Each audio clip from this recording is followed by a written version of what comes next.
en qué tiempo estamos realmente ubicados en el contexto bíblico. La escatología lo ayuda a uno a ubicarse en qué tiempo de Dios estamos. Nosotros, como iglesia, tenemos un reloj. ¿Sabían eso? Amén. Tenemos el reloj de la profecía. Jesús dijo, cuando la higuera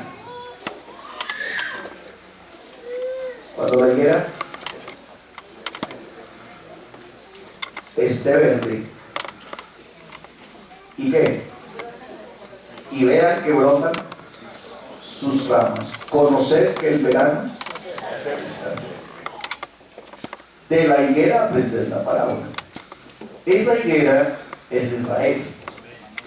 El contexto bíblico, tanto teológico como escatológico, para Israel está tipificado en una higuera, incluida la higuera que Dios maldijo, que Jesús maldijo.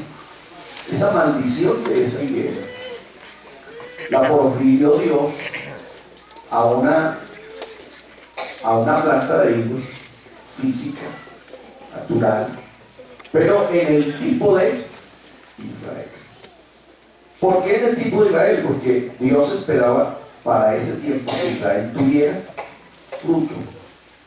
Ya Jesús estaba llegando al fin de su ministerio. Recuerden que la maldición de la higuera fue en la última semana de la pasión y muerte del Señor Jesucristo. O sea que Israel ya debía haber dado frutos. Amén. Pero hasta ahí Israel estaba en la ignorancia. Repase nuevamente 10:42 de Lucas. ¿Ya? El Señor se lamenta y dice: si supieses lo que es para tu paz hoy, pero sin embargo todo está vedado para tus ojos, no te has dado cuenta, ni has conocido. Escuche esto, que lo que pasa es que uno no logra pesar a veces las expresiones bíblicas, pero Jesús dice ahí: ni has conocido el tiempo de tu visitación. O sea, ellos no se dieron cuenta quién andaba por las calles de Jerusalén, de Judea, de Samaria, de cada una de sus aldeas. Ellos nunca se dieron cuenta quién era el que levantaba a esos muertos y quién era el que sanaba a esos enfermos. Ellos siempre vieron a Jesús como un gran hombre, como un profeta, como un milagrero, algunos incluso como un revolucionario. ¿Qué pasa? Pero jamás como él. Por eso los que andan por ahí hoy diciendo y que se denominan ¿cómo se llama? Judíos mesiánicos. Judíos mesiánicos no hay. Eso es una total mentira. Porque si los judíos fueran mesiánicos, entonces habrían aceptado al Mesías. Amén. ¿Ya? Entonces, eso no existe en la Biblia. Esa expresión no está en la Biblia. Judíos mesiánicos no hay. Porque los judíos no aceptaron al Mesías. Ahí en el capítulo 10 de Lucas, desde el 42, usted encuentra una sentencia. Tiempo hay entonces en que te van a asaltar, en que van a derribar tus muros, en que van a destruir esta ciudad, en que van a violar tus hijos. Hay una profecía escatológica de Jesús ahí. ¿A razón de qué? Las halles. Escúcheme, y esto es grave. A razón de no haber conocido el tiempo de tu visitación. Esta mañana oíamos un mensaje interesante. Dios es Dios de oportunidad. Amén.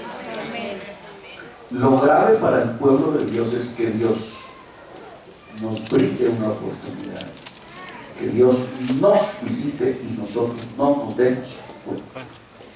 Eso es grave, eso es mortal para el pueblo de Dios. Porque viene entonces la sentencia: teniendo oídos, no oyen; teniendo ojos, no ven. ¿Ya? Eso fue lo que le pasó al pueblo de Israel. Ellos lo veían, lo oían hablar y se maravillaban. Nunca hemos oído hablar a alguien como él, pero nunca pudieron darse cuenta que era el tiempo de la visitación.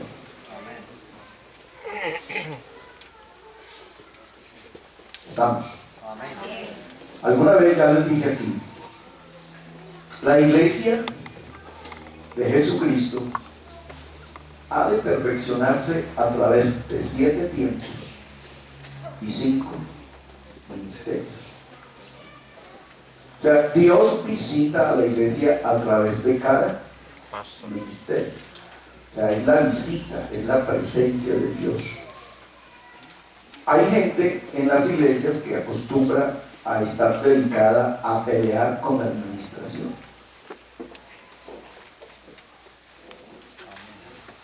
Y usted no se da cuenta que Dios lo está visitando. Amén. Amén. Amén. A Dios no se puede conocer solo por un lado. A Dios no se puede conocer solo desde la extensión largo. Él también es ancho. Él también es alto. Él también es profundo. Entonces, a Dios hay que conocerlo en todas las dimensiones. Por eso entonces Pablo dice, alabes en esto en el que se viene de alabar. ¿En qué? En conocerme y entenderme. O sea, a Dios hay que conocerlo desde todos los ángulos. ¿Estamos? Entonces, no nos amañemos desde un solo tiempo de Dios. Veamos a Dios desde todos los ángulos. Claro que hay lados de Dios que son amargos. A Ezequiel Dios le dijo, coja el libro y cómaselo. Trágaselo. Y el profeta dice, cuando lo hube puesto en mi boca fue dulce, como miel. Pero cuando me lo hube tragado fue amargo como el ajenjo. Dios no es solamente amor. Amén. Dios también exhorta. Acuérdense cuando vimos el martes, vimos la profecía y vimos que la profecía del Antiguo Testamento anunciaba y denunciaba. La denuncia era parte del castigo que Dios le profería al pueblo. Amén. La profecía en el Nuevo Testamento, entonces dijimos que la profecía en el Nuevo Testamento, ¿qué hace?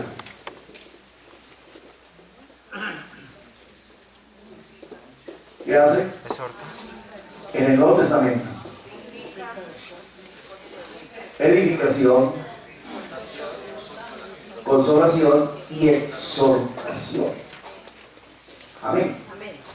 Entonces, la diferencia entre el Antiguo y el Nuevo Testamento es que Dios no está a través del predicador echando juicio, que era lo que se hacía a través del profeta. El profeta decía, o ustedes se arrepienten de esto o les viene esto, y ya eso era.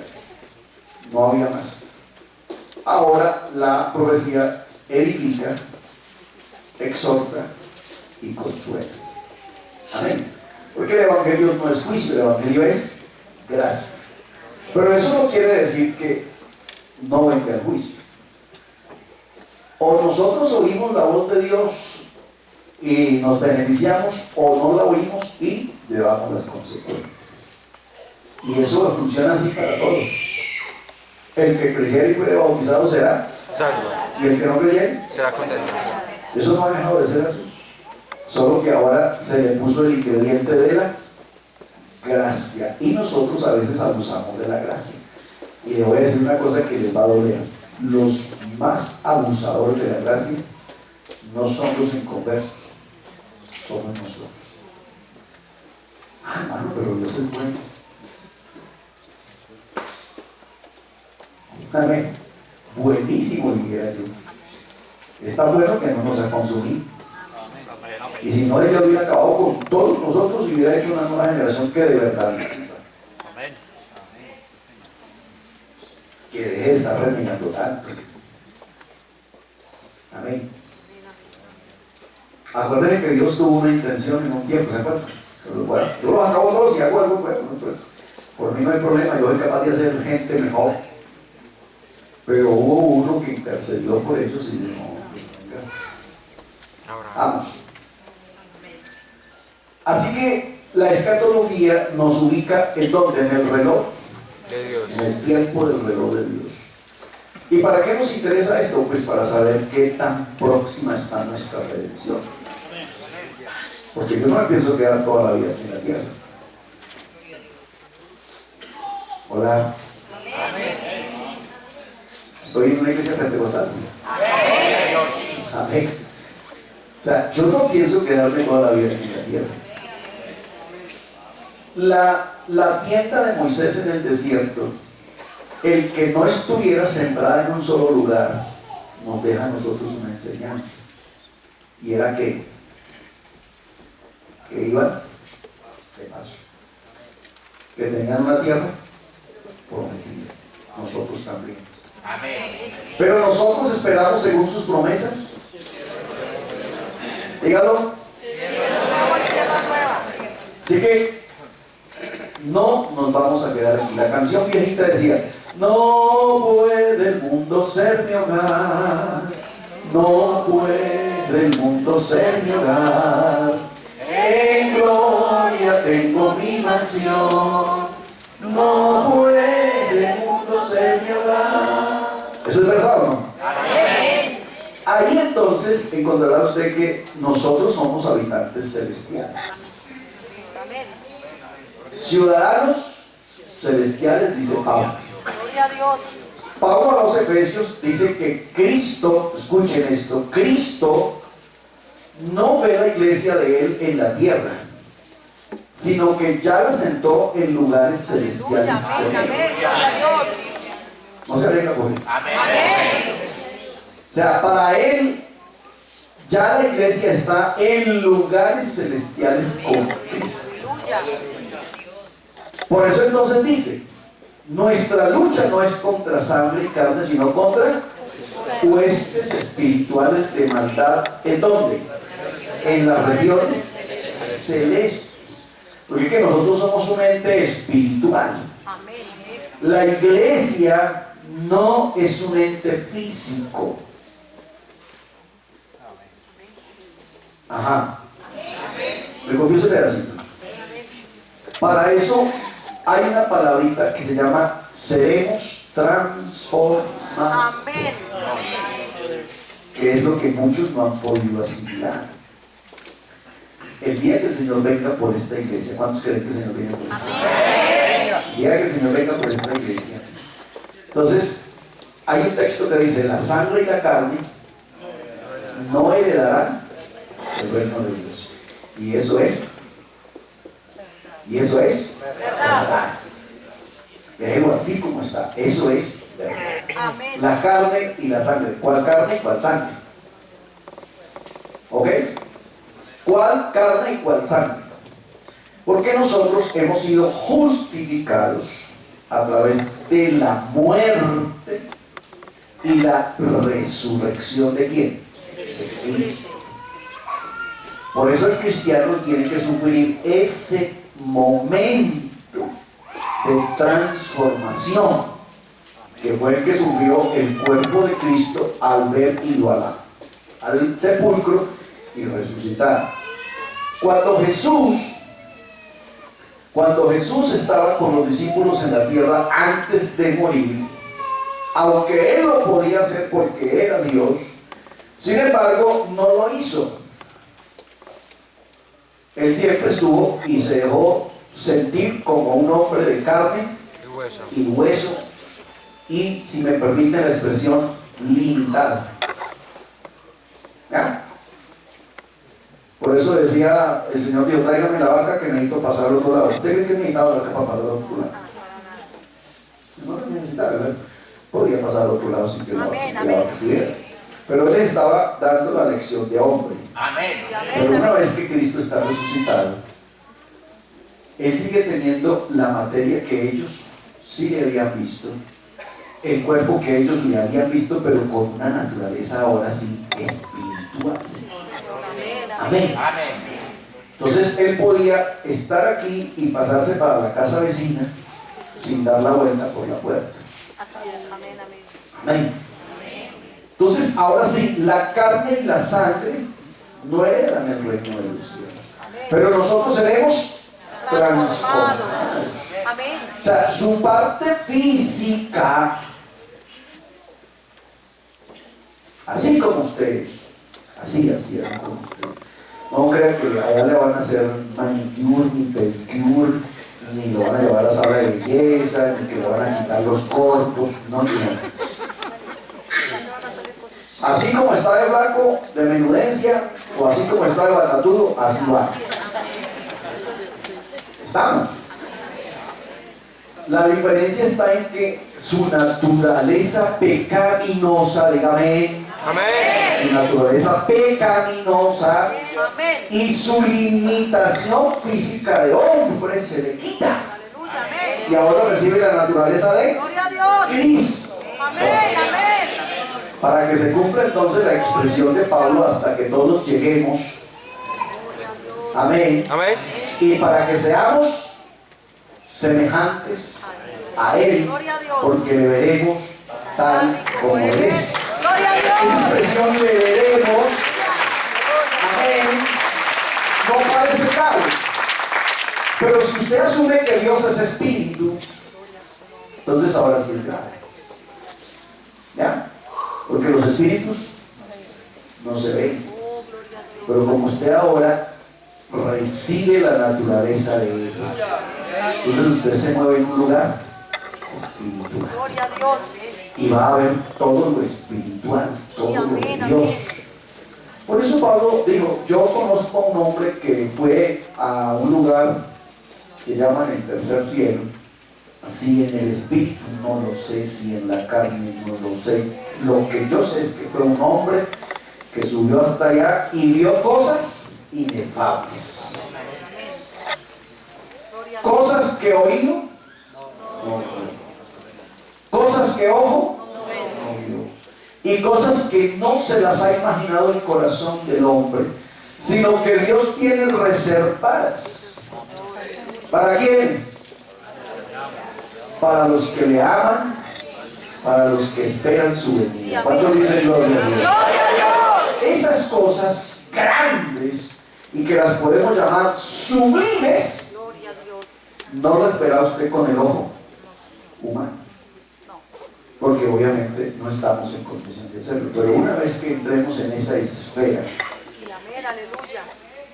espiritual, Gloria a Dios. o ya sea que resucitemos de los muertos porque el Señor levanta su iglesia, o ya sea que seamos transformados, Amén. entonces Gloria al Señor. estamos listos. Amén, ¿Para amén. qué? Para verlo. Gloria a Y Dios. para ver el mundo, si me permite la palabra mundo, de Dios. La entrega de Dios, la eternidad de Dios. Aleluya. Ahora dice amén. Por eso es importante este estudio. Pero yo le llamo a reflexionar, hermano, es importante conocer el tiempo de la visitación de Dios. Perdóneme, de pronto usted siente que yo me meto mucho con su ego, con su tradición. Pero no nos conformemos con ser una iglesia de casi 50 años de existencia. Eso delante de Dios sirve y no sirve. Porque yo todavía no me he detenido a pensar realmente qué quiere decir el texto. Los primeros serán postreros y los postreros serán primeros. Amén. Pero para Dios no cuenta cuánto tiempo usted lleva en esta iglesia. Así es, amén, amén. ¿Me cree eso o no me Amén, cree? amén. Para Dios no cuenta eso. Usted puede haber comenzado ayer, Amén. pero estar en mejor posición que el que comenzó hace 40 Sí, años. así Amén. es, amén, amén. ¿De qué depende? Depende de su integridad con Dios. Y depende de qué realmente y cuánto sabe usted de Dios. Porque, hermano, perdóneme, y yo me moriré insistiendo en esto, y mi familia sabe que no es fontibón, es mi vida. Pero, hermano, es que no es ser pentecostal, Es que ser cristiano es mucho más allá que eso. Sí, amén, amén. Ser cristiano es tener uno el manual de convivencia donde uno puede realmente conocer a Dios de veras y vivir una vida realmente maravillosa. Amén, amén, amén. Aleluya. Es más que eso, es más que venir a culto y dar palmas y dar ofrenda y diezmar. Es más que eso. Dios lo que está interesado es en que le conozcamos. Amén. Mi anhelo, mi deseo, mi sueño, mi visión es que ustedes y yo nos sentemos cada vez a esto, a degustar la palabra, que usted diga, hombre, de verdad, ahora sí, de verdad estoy conociendo a Dios. Porque a mí me asusta, me preocupa que hay mucho niño. En una iglesia tan vieja hay mucho niño. Ay, hermano, no me hace tan duro, yo no estoy acostumbrado a eso. Pero no sea niño, madure. Madure. Ismael, madre mía, usted me está hablando muy duro. Les hubiera a ustedes tocado un solo mensaje de Cristo. En el primer mensaje se habían pegado la descarriada del siglo. Amén. Entonces, no, tenemos que tomar carácter. Tenemos que aprender a soportar la palabra así, pobrecita. Porque Pablo dice, yo pudiera seguirle dando leche, pero vamos a terminar todos con diarrea. Y la leche es buena hasta cierto tiempo. Por eso usted no ve a una mamá amamantando a un señor que tiene 40 años. ¿Por qué? ¿Porque no produce leche? ¿O por qué? Porque esa leche para ese niño ya no sirve. Usted necesita comer alimento sólido. Esta iglesia está en el tiempo de que necesita que le ponga papa, yuca, plátano, pero gruesito, no licuado, y con cucharaditas de dulce. Esto mi papito, la yuquita. Ay, no, yo chica. Ay, así sí me gusta que me prediquen porque es que no sin amor. No, mío, usted ya está viejo. Amén. ¿Estamos? Entonces uno siente que hay mucha niñada, o sea, no me hable tan duro, hermano. Y el que vaya naciendo en esta iglesia tiene que ir aprendiendo a tener carácter. Porque esta iglesia, miren las características de esta iglesia. Esta iglesia es un ejército. ¿Cuántos han ido al ejército? Amén. Levanten la mano los militares. Siempre son artículos militares. Y usted va al ejército y le dice, ay, mi general, ya conmigo, maya. ¿Sí? No.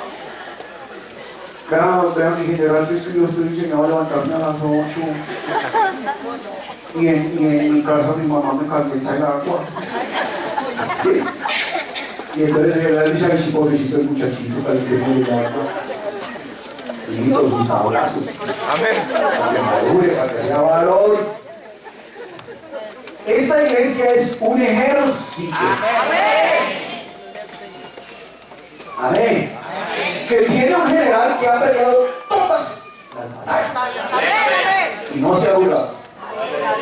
Por eso dice, el reino de los cielos es ¿de qué? De los valientes. De los valientes. Porque se hace fuerza, se hace difícil, pero los valientes. Sí, amén. Amén. Claro, también tiene un momento de echar aceite, de sobar, de consentir, pero no siempre es eso. No siempre es eso. ¿Está conmigo? Amén. Entonces, ojo con eso.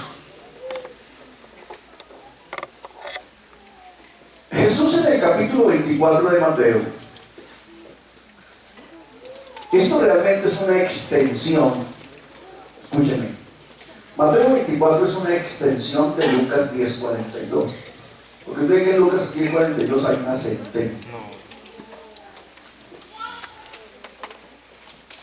Dijimos entonces en unos dominicales atrás que Mateo 24 tiene ciertas divisiones que es importante observarlas para no confundir el texto, porque algunos creen que Mateo 24 habla de una sola cosa y realmente Mateo 24 habla de una serie de cosas escatológicas importantes.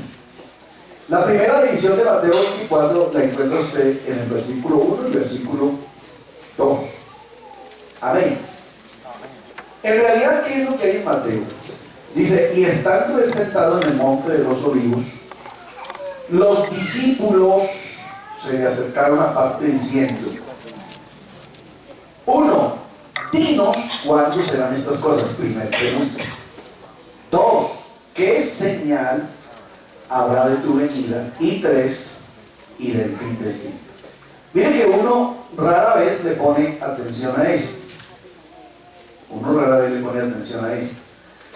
Uno lee el texto y estando sentado en el monte de los olivos, los discípulos se le acercaban aparte diciendo: dinos qué ser, cuándo eran estas cosas y qué señal habrá del fin de tu venida y del fin del siglo. Pero en realidad ellos están preguntando tres cosas que son totalmente aparte.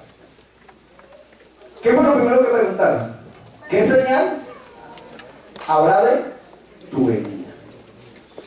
De tu venida. Eso fue lo primero que preguntaron. ¿Qué señal habrá de tu venida?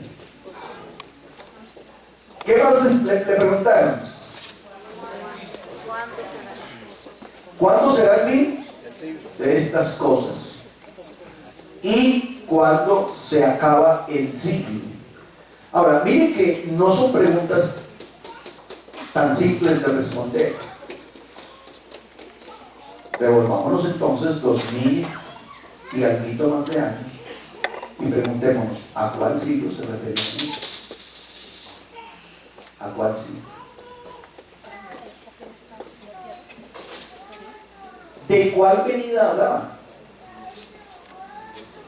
¿Y por qué le preguntaban de la venida a Jesús si ellos no creían que Él era el Mesías? Ajá. ¿Alguien se atreve a ayudarnos? El micrófono ya está ahí.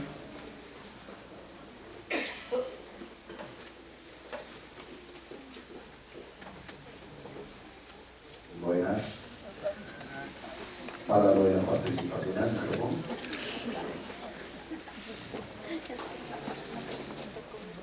El domingo estaban muy habladores. Amén. ¿Qué hicieron los habladores del domingo? A mí me gusta así porque es que así es que uno parece que se enreda un poquito, pero no, así que nos edificamos. Además porque conoce uno las líneas de pensamiento. Entonces, hay tres preguntas. ¿Cuándo serán estas cosas? ¿Cuáles cosas? ¿Qué señal habrá de tu venida y del fin del siglo? ¿Cuál venida, cuál siglo y cuáles cosas? Claro, lleve el texto. Lleve el texto allá donde lo está preguntando, porque si usted lo trae aquí, pues usted lo contesta con la fecha de acá. Y dice: no, pues hermano, de su venida ahorita, la que él viene por su pueblo, o del fin del siglo, pues ahorita cuando ya todo se acabe. Pero ¿cree usted que ellos estaban preguntando eso? Sí, no, ¿por qué? Buenas. Vamos al Monte.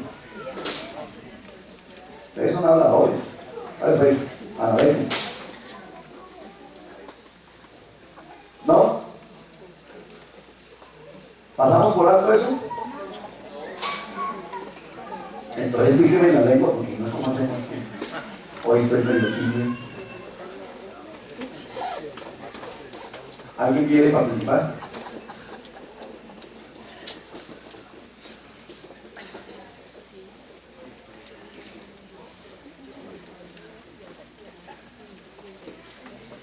Ponga más adentro lo que está esperando. Ese silencio me dice a mí eso. Que ponga más adentro los necesita. Matriculados. Listo. Entonces vamos a ir a través del capítulo y nos vamos a encontrar con estas tres cosas. ¿Cuáles cosas? ¿Cuándo serán estas cosas? ¿Cuáles cosas? Cuando Jesús salió del templo, versículo 1, y se iba, se acercaron los discípulos para mostrarles la edificación o los edificios suntuosos del templo. Respondiendo él, ¿quién? Jesús les dijo: ¿veis todo esto? De cierto digo que no quedará aquí piedra sobre piedra que no sea derribada. ¿Por qué usted no logra entender cuáles cosas?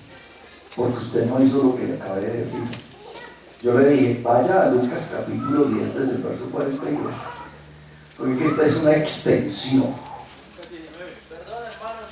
19, sí, 10, 19, 42, perdón. 19, 42, que ustedes lo miran a uno y ya se están quitando. Amén. 19, 42, entonces lo que estamos haciendo es que estamos en una extensión. Porque usted ve que ya en 19, 42 comienza, ya en 43 comienza con una sentencia: tiempo ha, vendrán tiempos cuando van a derribar tus murallas, cuando van a coger presos a tus mujeres, a tus varones, a sus hijos los van a violar. Hay una sentencia tremenda. Por eso los discípulos hablan con Jesús como si vinieran hablando hacía rato del mismo tema. Dinos cuándo serán estas cosas. ¿Ya? Entonces aquí ellos como que hacen una especie de introducción al tema que traían. Amén. Y respondiendo él les dijo: ¿veis todo esto? De cierto os digo que no quedará aquí piedra sobre piedra que no sea derribada. Esa sentencia de Lucas 19:42 y de Mateo capítulo 24 verso 2 se cumplió exactamente 70 años después. Amén. Amén. 70 años después, entonces se cumple esa sentencia. Dice que un señor romano llamado Tito, enviado por uno de sus emperadores, invadió la ciudad de Jerusalén, la quemó, derribó las murallas. La historia de la toma del año 70 después de Cristo dice que a las mujeres que estaban embarazadas, escuchen esto para que entienda ahora sí lo de Lucas 19, a las mujeres que estaban embarazadas les abrían su vientre, les sacaban su niño y le ponían dentro de su vientre un gato Y piedras. y le cosían su vientre, pero el gato se lo ponían allá tomado, de tal manera que cuando ellas estaban cosida su vientre, ese animal se despertaba dentro de ese vientre y lo rascaba, lo desbarataba. Las doncellas de esa época fueron todas violadas. A los niños recién nacidos los tiraban hacia arriba y los verdugos romanos los paraban así en las espadas. Por cuanto no conociste el tiempo de tu visitación. Es que, hermano, no saber que Dios está presente es grave.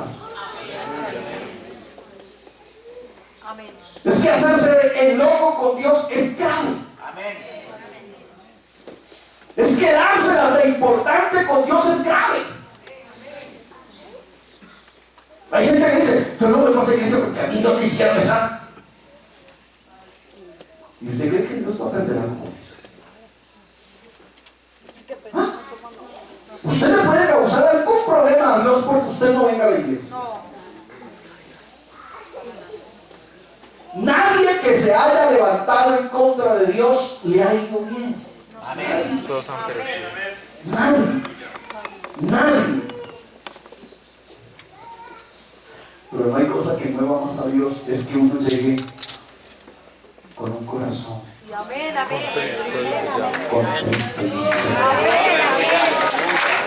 Aleluya, que uno pueda reconocer, que uno pueda sentir, amén, su presencia cada vez. No aquí en este lugar, siempre, porque es que acuérdense que Dios está en todas partes.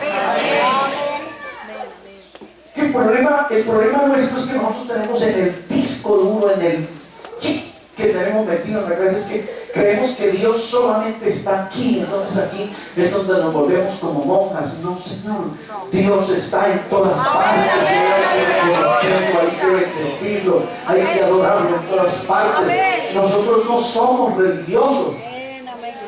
Nosotros tenemos un conocimiento sobrenatural de Dios. Sabemos que Él es espíritu, que Él es omnipresente, que Él lo llega todo, que Él es santo por excelencia y que nosotros nos debemos a Él y tenemos una compostura delante de Él aquí y en Capernaum. Pero permítame insistir, lo grave para el pueblo de Dios, para la iglesia de Dios, para el que conoce de Dios, es ignorarlo a Él, es quererse oponer a Él, es querer resistir su obra. Lo grave para el Hijo de Dios es desconocer el tiempo de la visitación. Amén. Porque vendrán tiempos, dice el Señor,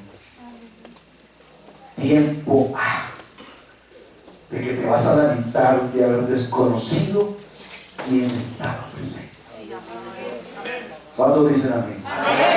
Entonces, esta extensión de Lucas 19, entonces les empieza a decir, vendrá tiempo cuando no quedará aquí piedra sobre piedra. Entonces, a Tito se le atribuye la peor de las catástrofes judías, que ni siquiera en tiempos de los asirios, ni siquiera en tiempos de los egipcios, ni siquiera en tiempos de los babilonios, ni siquiera en la misma masacre de Hitler, ni siquiera. Tito arrasó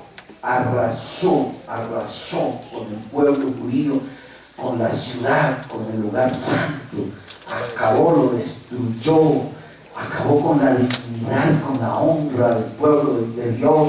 Pero todo eso a razón de que ellos no se dieron cuenta que por ahí, por las calles polvorientas de Jerusalén, andaba un judío haciendo milagros, que era Yeshua HaMashiach, Jesús el Mesías presente, Dios hecho carne. Amén. Amén. Y yo tengo que decirle a Fontimón esta mañana, Jesús está presente. Amén. Jesús está presente. Amén. Jesús está interesado en cosas grandes que nosotros. Jesús está interesado en que usted y yo seamos como la luz de la aurora. Que no nos estanquemos, que no nos quedemos ahí sentados, sino que crezcamos. Que crezcáis en el conocimiento, dice el apóstol. Amén. Entonces la primera división que va de 1 y 2 ya nos está definiendo ¿qué nos está definiendo? ¿Cuándo serán estas cosas? ¿Cuáles cosas? De las que él viene hablando. ¿Ya? De las que él viene hablando, porque escatología, usted encuentra, por ejemplo, Salmo capítulo 2. ¿Por qué se amotinan la gente si los pueblos piensan cosas vanas? Se levantarán reyes y pueblos consultarán contra el Cristo y contra su ungido, diciendo: rompamos sus ligaduras y echemos de nosotros sus cuerdas, el Señor se reirá. Ese es un salmo escatológico. Amén. Que se cumplió ya en una primera parte. ¿En dónde se cumplió? Se cumplió en el Hijo de Dios. O sea, ¿en quién? En Cristo. Pero ya usted ve que en los últimos versículos dice: pídeme y te daré por herencia a las naciones, y como posesión tuya los confines de la tierra. Los regirás con vara de hierro. Esa parte no se ha cumplido, esa parte es del milenio. Estoy hablando del Salmo 2. ¿Ya? Entonces las profecías escatológicas, algunas ya han tenido un cumplimiento. Hay profecías escatológicas que tienen hasta 3 cumplimientos. Entonces, la primera parte de Mateo ya se cumplió. Amén. Ya se cumplió. La segunda parte, vamos a la segunda parte, va desde el 3 hasta el verso 3. La segunda parte va desde el 3 hasta el verso 3. A eso le llamaremos el tiempo de la gracia o antes del levantamiento de la iglesia. Amén. Estamos en el tiempo de la gracia. Parece que en escatología dijimos que eso es un paréntesis. ¿Sí? Un paréntesis. A ese paréntesis se le llama gracia. Ese paréntesis, según la profecía de Moisés, porque sabían ustedes que Moisés profetizó de esto. Moisés le dijo, Jehová Dios le dijo a Moisés, dile a la congregación, escuchen, que a veces uno lee y lee y no le pone cuidado. Dile a la congregación que se santifique hoy y mañana. ¿Oigo eso? ¿Cuántos días? 2. Dile a la congregación que se santifique hoy y mañana, porque al tercer día descenderé en el monte. Lo que indica que la gracia son 2 días. Oseas dijo, Oseas capítulo 6, verso 2 dijo, después de 2 días,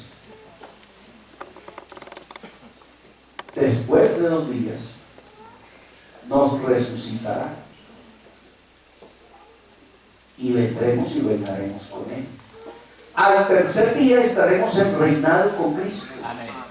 Dijo Oseas. Pero note que Oseas dice después, porque Oseas es un profeta 100% judío, o sea, no está profetizando para la iglesia. Por eso él dice después de 2 días, porque los 2 días no eran para ellos. Lo que era para ellos era el después de 2 días. ¿Me están copiando? ¿Para quién eran los 2 días? Para nosotros. Después de 2 días nos resucitará, nos dará vida.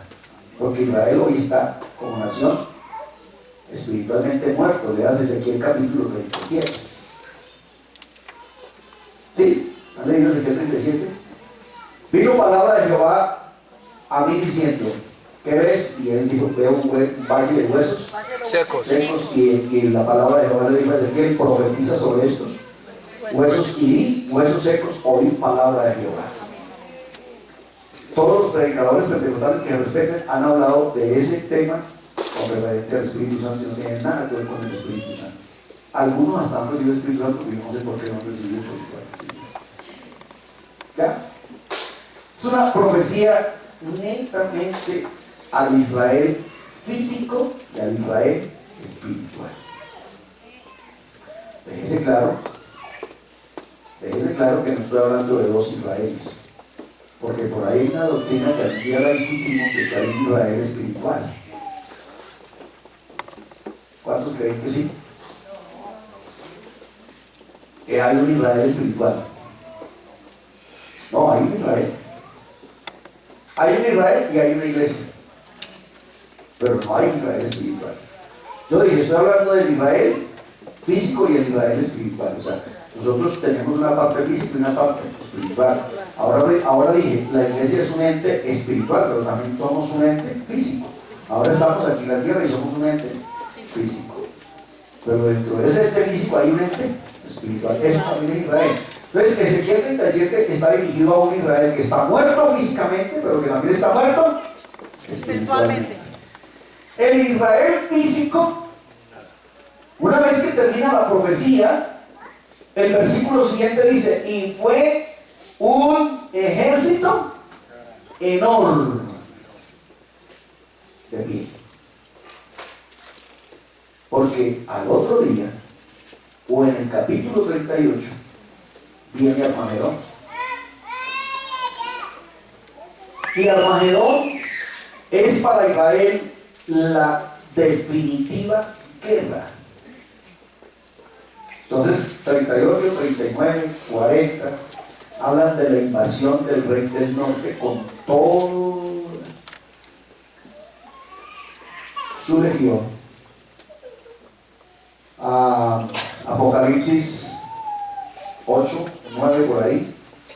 Entonces Juan dice, yo oí su número y eran 200 millones de soldados que estaban cruzando arremangados con sandalias el río Éufrates, que venían para invadir la ciudad santa. Eso que está diciendo Juan allá es lo mismo que ahora está sucediendo en Ezequiel 38, 39 y 40. Se llama Armagedón.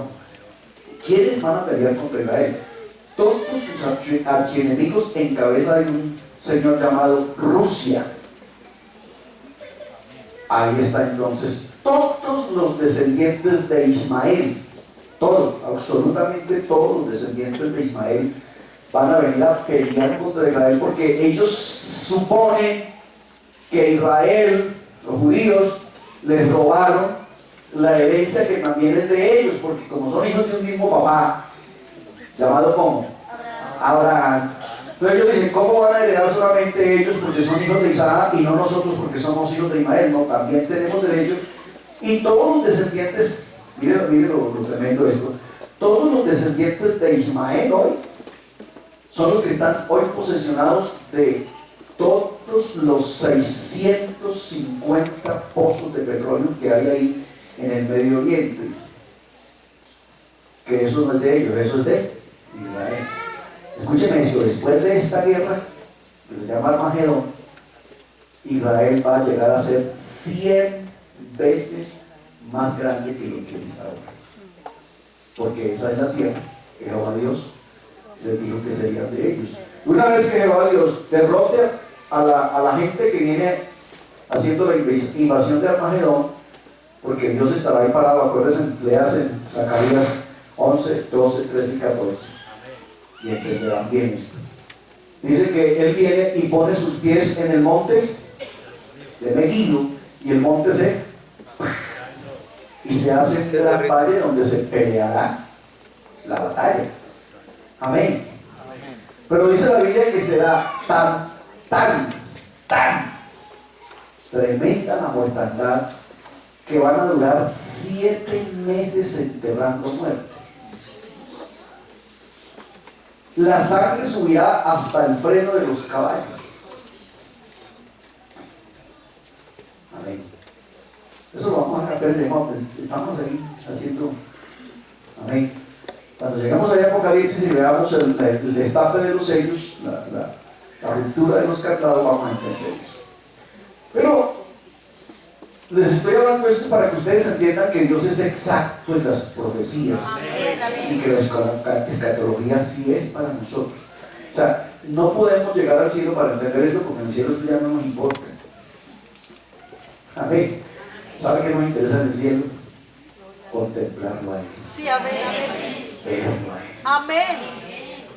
Y yo no sé si usted canta con tanta hambre la canción que dice: oh, si quiero ver al Salvador, quiero ver su rostro lleno de amor, en aquel gran día yo he de cantar, ya pasó todo mi pesar. Yo no sé si usted canta con tanta hambre esa canción, pero hermano, cuando yo canto eso, yo tengo hambre de ver.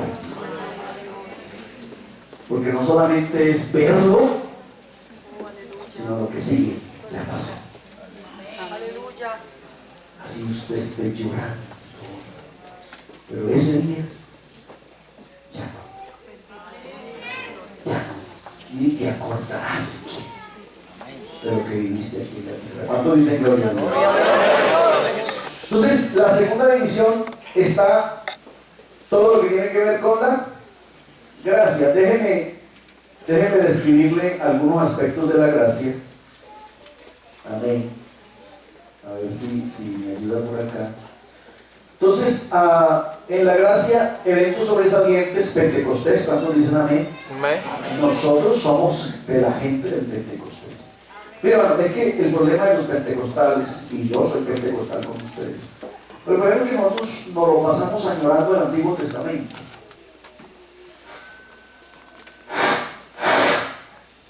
Y añoramos el Antiguo Testamento.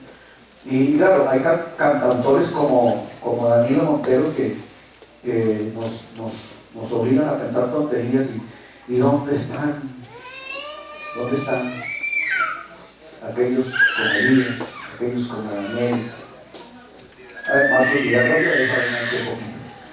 Pero hay gente que añora ser como Elías, Ay, hermano, que yo voy a como la vida,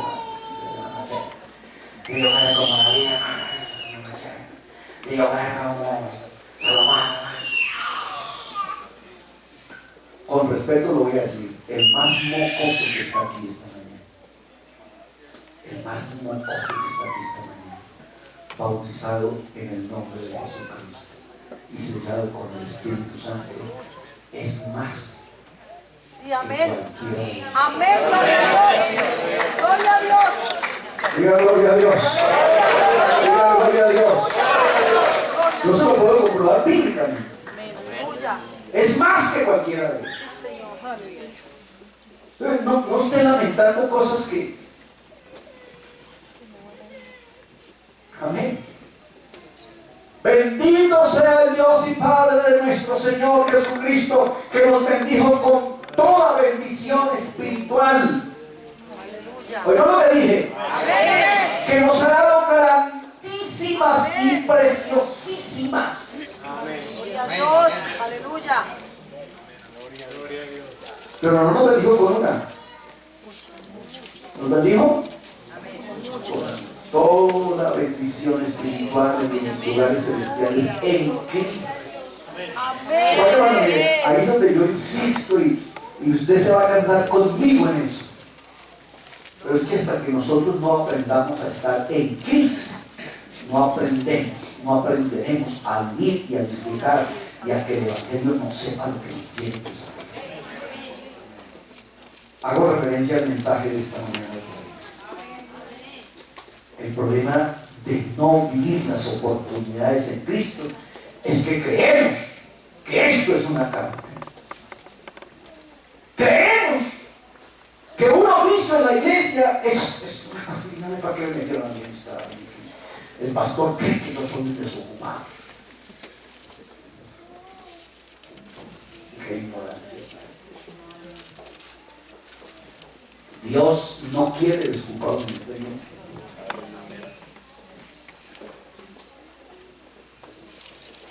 Si por el contrario el mandamiento, que trabaje.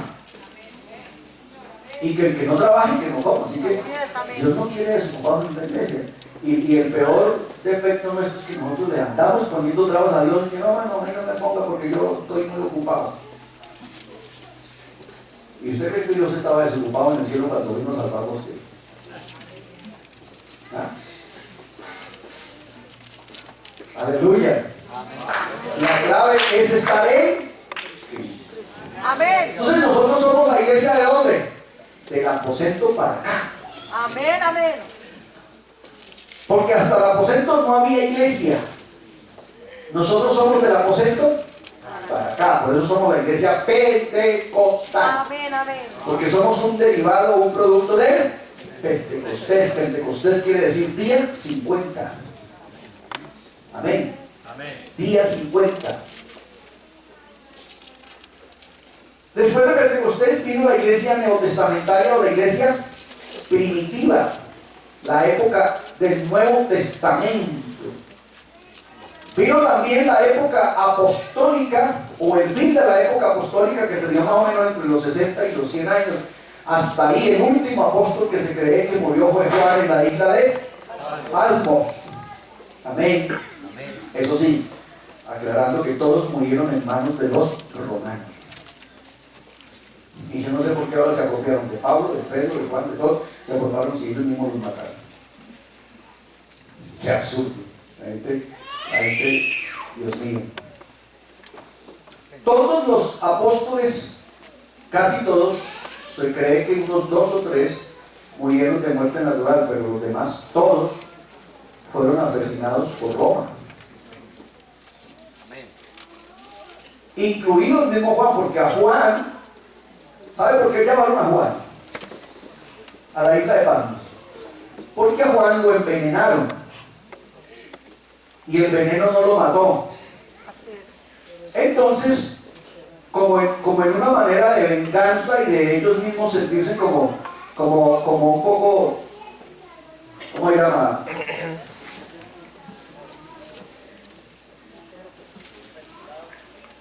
¿Cómo? Esa. No, ellos se sintieron frustrados porque el veneno que le habían dado no lo podía dejar vivo. Entonces dijeron, no, pues, como este tiene vida de gato, llevemos lo que se muera allá en la isla de Pasmo. Pero era que Dios tenía un propósito, porque es que todo lo de Dios ya está planeado. Dios no improvisa. Y aquí aprendimos algo ya hace un tiempo, Dios no se vara. Sí, así es, amén. Amén. Entonces Juan fue a la isla de Patmos, pero también llevado por Roma. Y allá, después de recibir la visión de Apocalipsis, entonces Juan murió. Amén. Entonces la época apostólica, que duró más o menos desde los 60 hasta los 100 años después de Cristo, también está contada dentro del tiempo de la gracia. Vino la iglesia estatal. La iglesia estatal fue la iglesia de los años 325, cuando este señor Constantino, ¿se acuerdan de Constantino? Amén. ¿Han oído mencionar a Constantino cuando uno habla de Trinidad? Amén. Entonces Constantino, que también era un obispo romano, entonces se confabuló y dice que se convirtió al cristianismo, pero era una estrategia para hacer que la iglesia se lo creyera, y la iglesia terminó siendo del Estado. O sea, la iglesia, estoy hablando de la iglesia, el cristianismo terminó siendo del Estado, y la iglesia entró en una cantidad de cosas que no tenía que entrar. Eso lo veremos cuando estudiamos las 7 cartas a las iglesias. Vamos a ver la iglesia estatal, la iglesia que se vendió al Estado. Amén. A través de Constantino por los años 325. Después de eso vino la Edad Media, que va desde el 476 hasta el 553 después de Cristo. En ese tiempo también aparece la época del oscurantismo, que es cuando aparece también entonces la época de las catatumbas. Amén. Cuando entonces el evangelio no se escuchaba por ninguna parte, porque pareciera que a los cristianos se los había tragado la tierra, y pareciera que no había quedado simiente de esos herejes, y el imperio entonces estaba alegre y contento porque acabamos con esos herejes, acabamos con esa plaga, destruimos esa sal de la tierra. Pero resulta que los cristianos se estaban reproduciendo allá en el corazón de las alcantarillas, por allá metidos en las cavernas. El pueblo de Dios se estaba desarrollando, y una vez que pasó la época del oscurantismo y las catatumbas, el pueblo de Dios volvió a salir a flote, y era un enorme pueblo que glorificaba al Señor. ¿Cuántos dicen gloria a Dios? Porque ya estaba dicho: yo te digo que tú eres Pedro, y sobre esta roca edificaré mi iglesia, y las puertas del Hades, Hades es la misma muerte y el mismo infierno, las puertas del Hades no prevalecerán contra ella. Amén, amén. Amén. Amén. El diablo ha querido borrar esta iglesia, porque esta iglesia es algo especial. Amén, amén. Pero no ha podido ni podrá. En la gracia también encontramos entonces el renacimiento, que viene desde el siglo XIV, siglo XV en adelante. Es cuando ya entonces se vuelve a oír la predicación del evangelio, vuelven a aparecer entonces los cultos. Por ahí aparece entonces la calle Azusa, amén, los avivamientos con Wesley y con otros. Y aparece después del siglo XIV del Renacimiento, aparece la Reforma con Martín Lutero por el año 1500 en adelante. Entonces vienen los reformadores, Juan Calvino, Martín Lutero y otros. Y las religiones tradicionales nos dicen que nosotros venimos de ahí, o sea que nosotros salimos, nacimos en la Reforma, pero realmente no, nosotros venimos desde ¿dónde? ¿Desde Pentecostés? ¿Desde? Pentecostés. Pentecostés. ¿Cuántos dicen amén? Amén. Desde Pentecostés. La Reforma simplemente es un momento en que Dios empieza a tratar con ciertas personas, entre esos Juan Calvino. Ustedes conocen entonces la historia de Juan Calvino y sus tesis, amén, sus postulados con respecto a la gracia, porque Juan Calvino lo que empieza es a recibir revelación de parte de Dios a través, para que entendieran la gracia. Entonces Juan Calvino empieza a darse cuenta que hombre, aquí estamos un poquito desenfocados, y entonces él empieza a hacer unos postulados y empieza a hacer esa revolución, y entonces es cuando a eso le llaman entonces la revolución ¿de quién? ¿De quién? De los protestantes.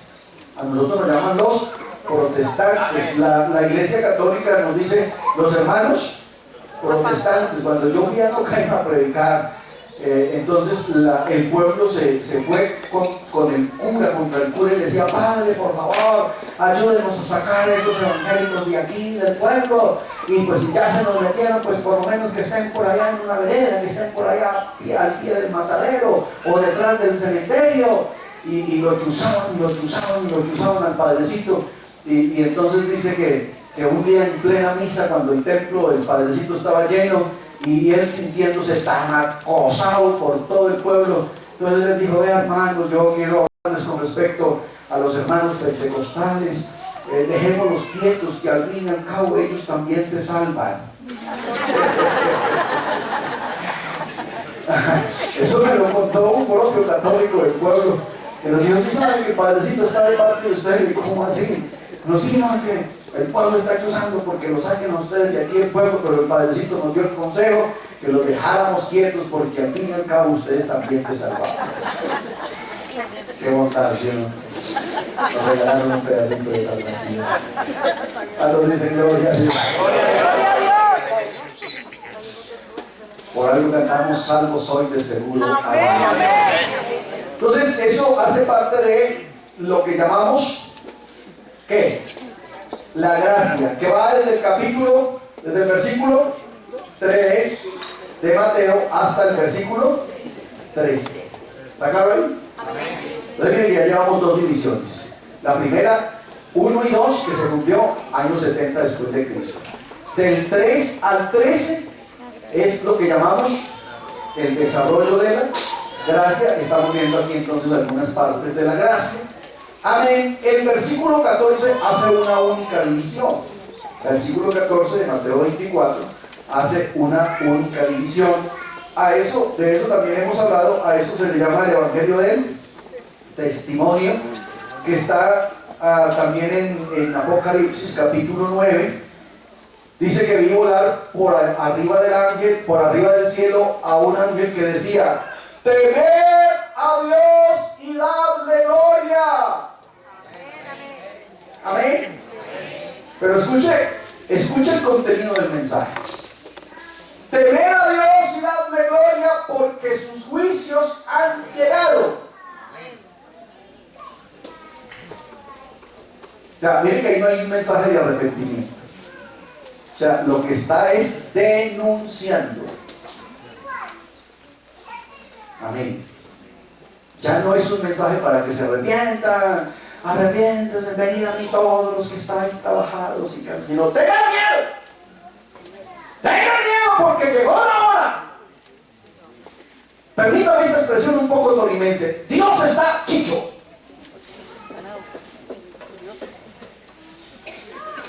Está enojado. Y cuando Dios se enoja, se enoja.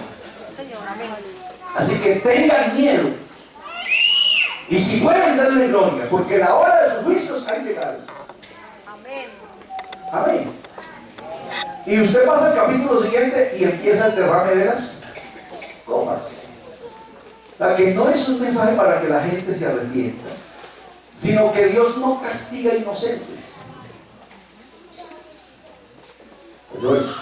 Amén. Dios no castiga inocentes. Así que el mundo entero sabrá que hubo evangelio. Amén. ¿Oyó eso? Amén. Gloria a Dios. Amén. Amén. El mundo entero sabrá que hubo evangelio. Es más o menos como que si la alcaldía de Bogotá quisiera darle un mensaje a Bogotá, y entonces cogiera el helicóptero de RCN y desde arriba cogieran una bocina de 45 pulgadas y empezaran a hablarnos. ¿Quién no los escucha? Todos.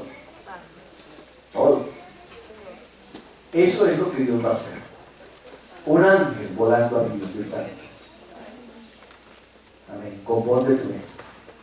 Temed a Dios y darle gloria, porque ha llegado la hora de su venida. Amén. Diga gloria a Dios. Gloria a Dios. A eso se le llama el evangelio del testimonio. El evangelio del testimonio.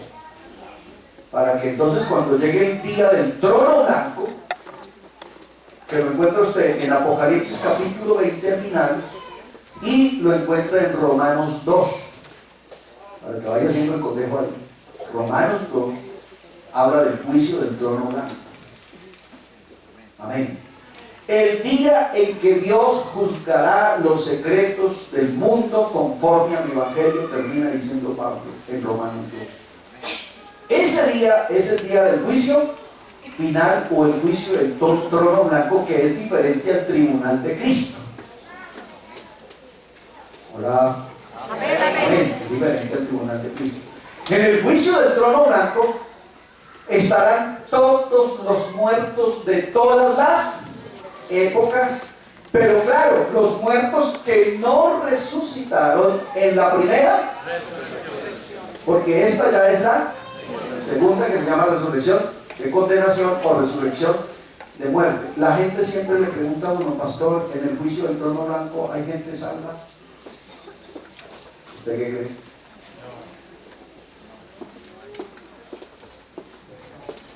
Si usted dice que no, es porque tiene una cita bíblica para saber por qué no. Pregunto, ¿en el juicio del trono blanco hay gente salva, sí o no? ¿Por qué? No creo que este micrófono se vaya a ir invicto. ¿Ah? Señor.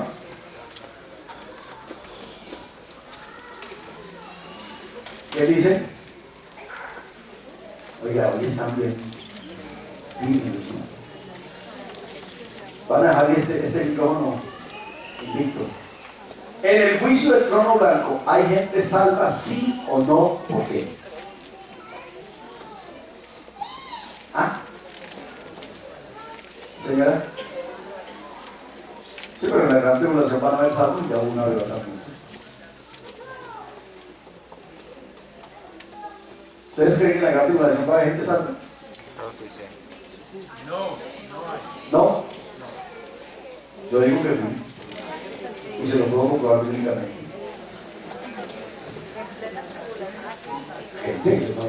Claro, porque hay gente que morirá. En la gran tribulación va a haber gente salva, ¿sí o no? Sí. Sí. Sí, la hay. Claro. Léase Apocalipsis 20 todo y verá que ahí no entiende. Tiene que leer la Biblia. Amén. Pero la pregunta es, ¿en el gran trono blanco hay gente salva? Sí, no, ¿por qué? Porque el Señor juzgará. ¿Ya vamos así? Bueno, entonces píqueme la lengua, me quedan 10 minutos. Severino, ¿usted que le gusta picar adelante? Lo que me voy a desquitar esta mañana. Hágale. No, me voy a desquitar esta mañana porque yo le... El micrófono. Se le han hecho preguntas a usted. Pero venga, por favor, hágale. Pegué con armas, hermano. No, Dios les bendiga. No, yo le he dicho cariñosamente al hermano Rodrigo Gamalielito Muñoz. Gamaliel Muñoz, porque él es muy sabio, ha estudiado teología. Y no, yo estoy sentado ahí en la cátedra del Señor para aprender y me gozo con todas estas enseñanzas. Pero la pregunta que nos está haciendo, pues yo se la devuelvo cuando él ha dicho, hoy no se las contesto, sino dentro de 8 días.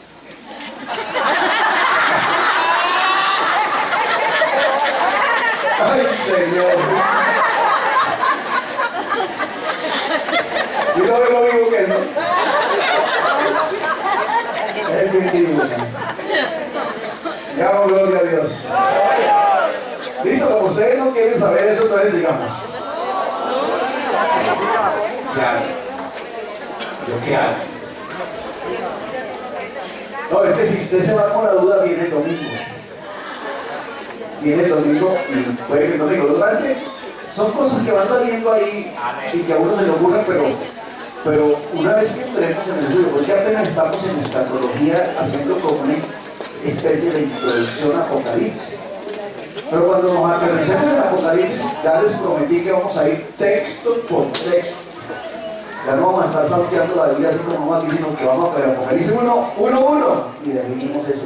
Y 1, 2, y 1, 3, y 1, 4, y 1, 5, y 1, 6, hasta Apocalipsis 22. Eso usted no se lo puede perder. Amén. Entonces el trono blanco está en Apocalipsis 20. Yo es como para despertarnos y ponernos ahí a pensar, porque usted quiere que yo le machuque así, no, la verdad es que también, ¿cierto? Así haga trampa como se refiere. Vamos para la división número 3. La primera va de 1 y 2, la segunda de 3 al 13 y la tercera va el versículo 14 únicamente, dijimos que es el Evangelio del Testimonio, y la cuarta va del 15 al 28. hasta el verso 28. Amén. Ahí entonces tenemos el desarrollo en pleno, en su totalidad. Tenemos la última semana de Daniel, o la semana 70 en su pleno desarrollo. ¿De dónde? Del 15 al 28. ¿Qué dice Jesús? Esa es su mamá. Por tanto, cuando veáis Diga que el no lugar tengo más. santo, la abominación desoladora, ¿cuál es el lugar santo? El templo y Jerusalén. Acuérdense que la profecía de las 70 semanas tiene dos agentes específicos. ¿Cuáles? ¿Cuáles? La profecía de las 70 semanas tiene dos agentes específicos. ¿Cuáles? Tu pueblo y tu santa ciudad. 70 semanas están destinadas a tu pueblo y a tu santa ciudad. Aquí dice, cuando veáis la abominación desoladora, ¿dónde? En el lugar santo. Está hablando de Jerusalén en cuanto a la ciudad y en cuanto al templo, porque acuérdense que el anticristo se meterá al templo. El anticristo. Anti quiere decir que se opone al verdadero Cristo. Amén. Cuando veáis en el lugar santo la abominación desoladora de la que habló el profeta Daniel, el que lee, entonces los que estén en Judea huyan a los montes. El que esté en la azotea no descienda para tomar algo de su casa, y el que esté en el campo no vuelva atrás para tomar su capa. Mas hay de las que estén en cinta, ojo a eso, y de las que críen en aquellos días, orad porque vuestra huida, amén, no sea en invierno, ni en día de reposo, porque el día de reposo los judíos no podían caminar sino el equivalente a un kilómetro. Así que usted pegaba la carrera a 1 kilómetro y le tocaba quedarse ahí llegaba el enemigo, porque si usted corría más, entraba en pecado. Por eso es que los que creen que están guardando el día de reposo y que se van a salvar están fregados. Amén. Han fregado, ya no cuenta, hermano. Y menos que va a ser para nosotros. Entonces, desde el 15 hasta el 28 es el pleno desarrollo de la gran tribulación, y como entenderá usted, entonces es un léxico que no se acomoda a la iglesia. ¿Ok? No se ajusta a la iglesia. ¿Por qué no se ajusta a la iglesia? Porque la iglesia ya no está. La iglesia ya se ha ido. Amén, Ya la iglesia se fue. amén. Para que comience la semana 70, entonces la iglesia tiene que haberse ido ya. Ya el Señor tiene que haberla recogido. Tiene que haberla levantado. ¿Cuántos dicen gloria a Dios? ¡Gloria a Dios! ¿Cuántos dicen gloria a Dios? ¡Gloria a Dios! Entonces la tercera división es la semana 70, póngale ahí, póngale el día de Jehová, póngale la gran tribulación, amén. Todos esos apelativos son o significan lo mismo.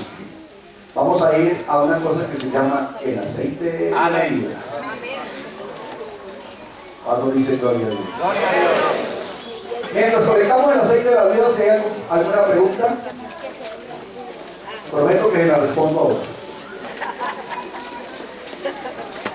¿Alguna pregunta? La pregunta, hermano, es la siguiente. Señor. El hermano dice que hay salvación para el capítulo 20 de Apocalipsis, en el gran trono blanco, pero yo creo que no la hay porque el resto de la iglesia ya se fue, ya pasó. Y si hubiera otra oportunidad, entonces tenía que haber otro rato de iglesia para esa época. Sí. Entonces el Señor está con la iglesia, creo, ya haciendo el juicio de los que quedaron en el trono blanco que no creyeron. Ajá. Esa sería mi pregunta, hermano. Pero usted está preguntando o está... No, yo estoy respondiendo. Eso. Para tener algo seguro y algo concreto, ¿no? Sí, sí, sí. Entonces habría oportunidad y oportunidades. ¿Y cuándo terminaríamos con esto? No, ahí no iríamos, ahí esperando ahí. Bueno, Dios lo bendiga. Está muy bien, servido. ¿Alguna pregunta? Señor. Hermano, yo quiero preguntar acerca de San Mateo 25:31 en adelante, del gran juicio de la nación. El gran juicio de las naciones. ¿Y qué quiere saber de eso? ¿Qué quiere saber de eso? Este gran juicio de las naciones está relacionado con el de Apocalipsis capítulo 20. ¿El trono blanco? Sí, señor. No, son dos juicios aparte. Entonces hay tres, porque aquí se sentará el rey en el trono blanco. No, es el trono. Y dice que serán reunidas delante de Jesús, toda la gente. Jesús, pare. Pare para que no vea. Mateo 25 dice se sentará en el trono, no dice en el trono blanco. Bueno, por eso yo pregunto si este es el mismo de Apocalipsis 20. No, no es el mismo. Lo que pasa es que la palabra trono significa lugar de juicio. ¿Ya? Entonces, no precisamente tiene que ser el trono blanco.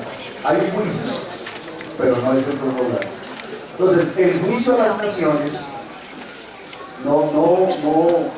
imposible desarrollarlo todo ahorita, pero lo que sí quiero decirle, hermano Jesús, es que el juicio de las naciones se da inmediatamente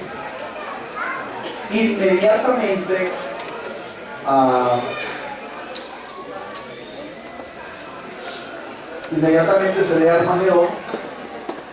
Oye, ¿qué habla? Evento. Segunda venida.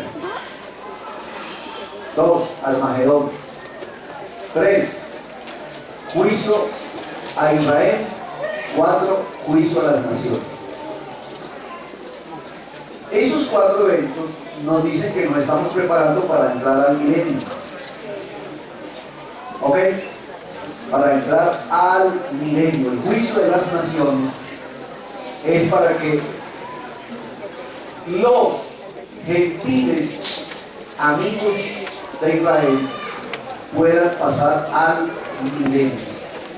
No estoy hablando de gente salva, estoy hablando de una forma de galardón que Dios le dará a las naciones que llama a Mateo 25 naciones ovejas. Esas naciones que salgan favorecidas en Mateo 25 entrarán con Jesucristo, Israel, la iglesia, al milenio. ¿Ok?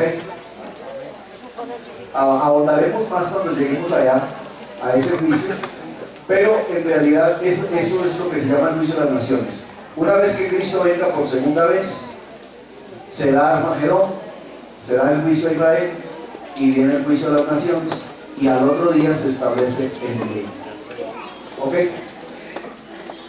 Por eso después del milenio se da una cosa que se llama Gog y Magog, que es la guerra del diablo y todos sus seguidores contra el Cordero y sus santos, y obviamente otra vez el Señor los vence, y al otro día amanecemos en el juicio del trono blanco, y al otro día es eternidad.